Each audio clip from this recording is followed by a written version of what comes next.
Let's go to James Williams from SoCal News Group. Hey man, how you doing? I'm good, James. How are you? Doing well, doing well. I think the last time we talked to you, we were talking about Dorian, and I think you even mentioned, obviously you being his roommate, being aware that he had some personal goals on his board. Dorian actually kind of talked about that after the game with Kyle and said that it was one of his goals to have you and Kyle have a big year. When you see that assuming you obviously you saw that on the board, what did you think of that, and what does that say about Dorian as your quarterback and as a leader? Yeah, it was awesome. Seeing that he wasn't in the room, I took a look at the board, did a little investigation, saw that he put that on there. It was really cool. Really speaks to him as a leader, real selfless guy. Wants to elevate everyone else on the team, and I think that's what he's done a really good job of this year, especially.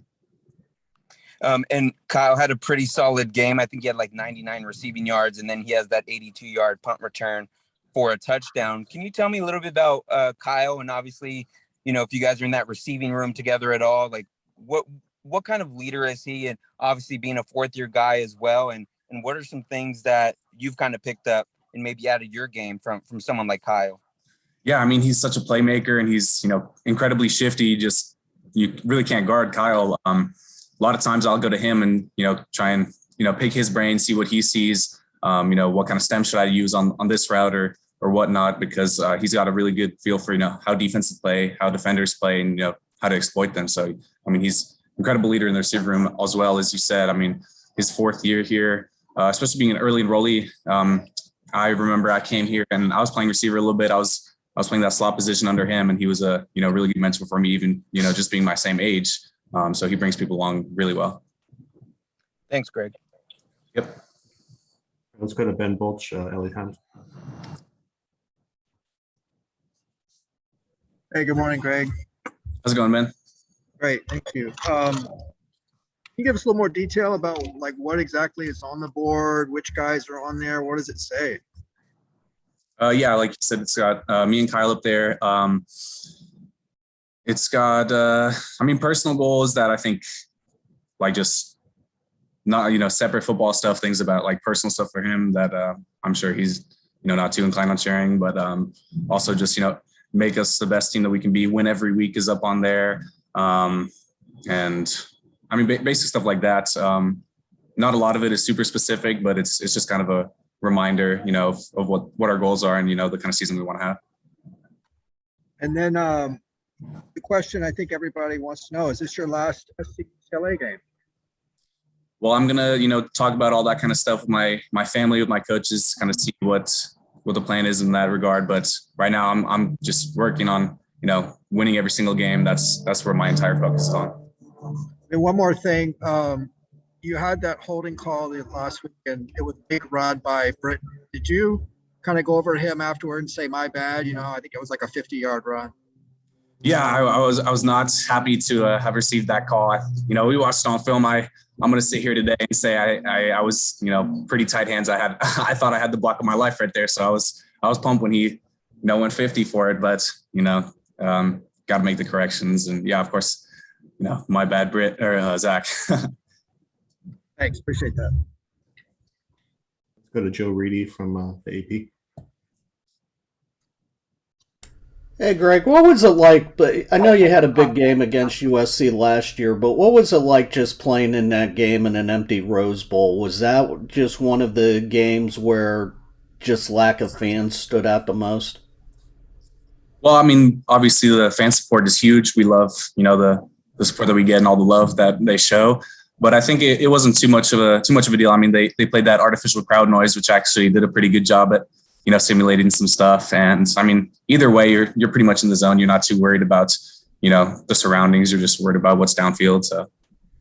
And then just looking at USC's defense, what do you see out of them? Yeah, I mean, they're a really good team. I think we've got some good stuff in to exploit the different kind of things that they do. They're a physical team. They're a fast team. They're an athletic team. But, I like us. Sounds good. Thanks. Thank you. All right, any other questions here for Greg? Yep, Tracy Pearson, Bruin Report. Hey, Greg, quick follow-up on returning. How much would the NIL whole environment impact your decision on possibly returning to UCLA? I mean, NIL, it's a great opportunity that we have now. Really happy that that's something that's available to athletes, but it's just more of a a decision on my future and where I see myself, and something I got to talk with my parents with, something I got to talk with my coaches with. NIL doesn't have too much of a pull in that regard, truthfully. Refresh my memory. Do you have any NIL deals at the moment? No, I don't have any.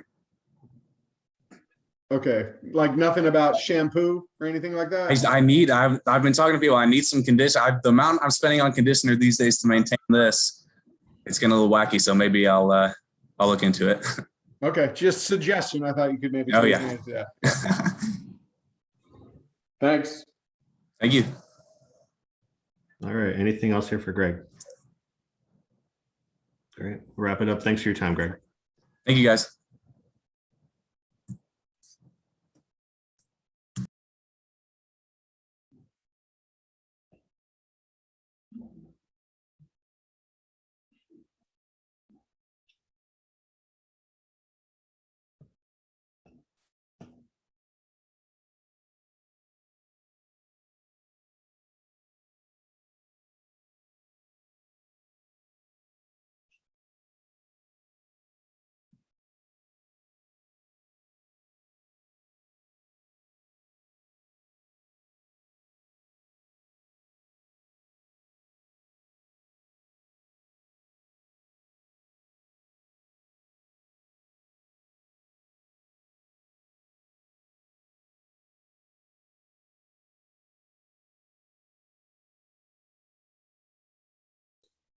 All right. We are now joined by defensive lineman Odua Isibor. And we will open it up to questions for Odua. Odua, we got you muted right now.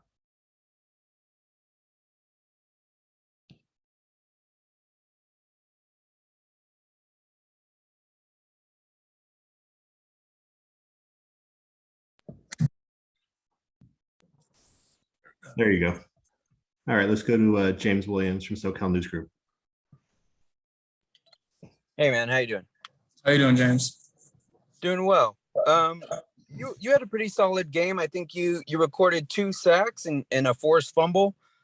Where does this game, do you think, maybe ranks, among career games for you on the football field, whether it's high school and college? That's a great question, actually. It was definitely one of the more enjoyable games in college. There wasn't as much crowd hype or anything like that, but I had a lot of fun. I tried something new. I just didn't listen to music before the game. It's kind of weird, but I was just taking in all the noises and the different vibes before the games from my teammates, and just trying to take everything in, really listen to everything. And that made it a lot more enjoyable for me. So probably one of the most fun I've had at a game. Now, do you think that kind of factors into how you prepare for the rivalry game against USC? Or is the music staying off going forward? Yeah, I mean, part of that is because I lost my headphones. Okay. But yeah, that's probably going to be how I play it going forward. It's just kind of more fun that way, I think. A follow-up question. Did you find your headphones? No. Okay. They're gone. They're gone. Yeah. All right. Good deal. Thanks for your time. All right. Let's go to Tony Siracusa from Last Word. What's up, Odua? How you doing? How you doing, Tony? Good. All right. I got to change my first question now that I was going to ask. Now I got to ask a different one. What are you listening to before a game?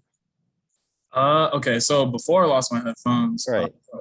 I'm listening to a lot of Burna Boy. He's a Nigerian artist, but he's really worldwide. I haven't heard him a lot, in American stations, but that guy's incredible. That's mostly what I listen to. There's some Lil Wayne in there. I need to get more upbeat. Okay. Probably some Young Thug. Yeah. All right, good to know. All right, now to actual football. Now that you guys know this, Jackson Dart going for SC at quarterback, and he's really it right now. Does that change your preparation at all? And what have you seen in your preparation watching him on film? You know, we treat most of these games as the same. It all starts up front, stopping the run. We want to shut down the run with every team we play against, you know, and take it from there. After that, we apply pressure to the quarterback, give the back end the best opportunities they can get. And, you know, it just starts with the front, stopping the run. And then we treat every quarterback like, you know, a threat, whether it's a QB1 or QB2, QB3, doesn't matter. We treat everybody the same. All right, great. Thanks, man. Of course. All right, let's go to Tracy Pearson, Bruin Report. Hey, Odua, how you doing, man? How you doing? Good. So besides the music, was there anything else that you thought maybe that you did differently or just a different feel to the game last week that made you so effective, do you think?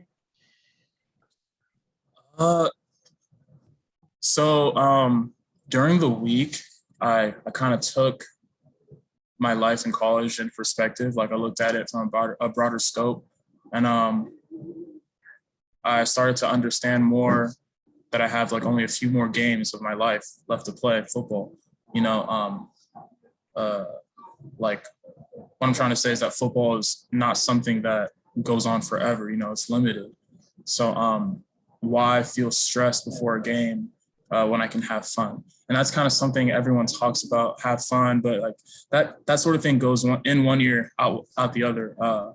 You want to be successful. You want to do the best you can. So that automatically gives you stress. But I really tried to key in on just having fun and enjoying myself, no matter what the outcome may be. I was really trying to enjoy the process. And I feel like that obviously made the game more fun. And I think that helped my production as well. Do you think being so experienced that you were capable of doing that you know so much that you were just capable of just playing and not thinking that much? Yeah, I think like my freshman year, that's not something I probably would have been able to think about. The stress was definitely piling on my freshman, sophomore year. Now that, you know, I know my responsibilities on the field, that's not something I'm really like worried about as much. I can think about just enjoying the process more. So I definitely experience helps with that. Yeah. You said you have just a few games left. You have a super senior year though available to you, correct, for next year? Yeah, I mean, in like compared to my entire life, like. Oh, got it. Okay. Yeah, like yeah, I can only play football for so long. I'm 22. Like I'm not playing football when I'm like 50, you know? Like who knows? Maybe you can. Yeah. I mean, who knows? But I have an entire life, an entire chapter after football left to live. Like I have to enjoy the process. So you absolutely would consider returning next season, correct? Oh yeah, everything's up in the air. I want to play football for as long as I can. So everything's up in the air, yeah. Okay, good deal. Thanks, man.